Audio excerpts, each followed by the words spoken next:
280.000 tonnellate di rifiuti sono state poste sotto sequestro cautelare dai Carabinieri Forestali di Mestre col supporto del 14° gruppo elicotteri di Belluno su delega della Procura, perché trattati in modo illecito.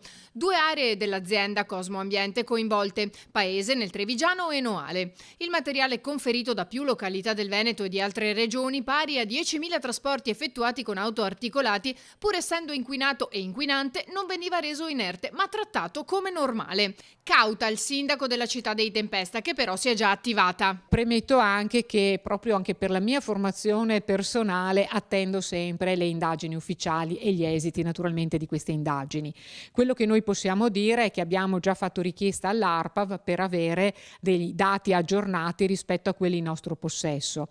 Ecco, l'azienda, che noi naturalmente conosciamo bene, essendo un'azienda importante nel nostro territorio, ha obbligo per legge, come altre aziende del settore, di presentare annualmente un report delle loro attività ma anche delle loro emissioni. Loro hanno un automonitoraggio interno e questi dati vengono poi trasmessi, ripeto, annualmente e nella stessa veste al Comune, alla Città metropolitana e alla Regione Veneto, ed è quello che noi in questo momento abbiamo ufficialmente nelle nostre mani, questa relazione che per l'anno 2017 è stata presentata ad aprile 2018. Dati alla mano, dunque, al momento non si riscontrerebbero anomalie, eppure sembra che le operazioni effettuate dall'azienda consistessero nella miscelazione del materiale contaminato, principalmente metalli pesanti, con altri rifiuti, al fine di diluire gli inquinanti.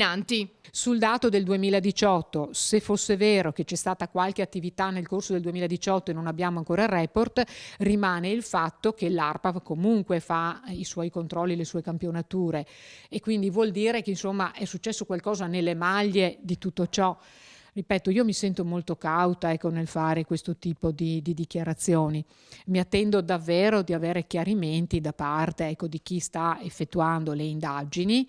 Intanto sull'operazione è stata espressa soddisfazione da Legambiente. Essendo una delle regioni con il più alto indice di produzione di rifiuti, tra 2 milioni e 4 di tonnellate urbani e quasi 14 di speciali, il rischio di operazioni illeciti orientate al mercato nero del riciclo è troppo alto, denuncia Legambiente. Secondo i dati dell'ultimo rapporto Ecomafia, infatti, nella nostra regione sono stati accertati 171 reati nel settore dei rifiuti, che hanno portato all'arresto di 7 persone e alla denuncia di 323.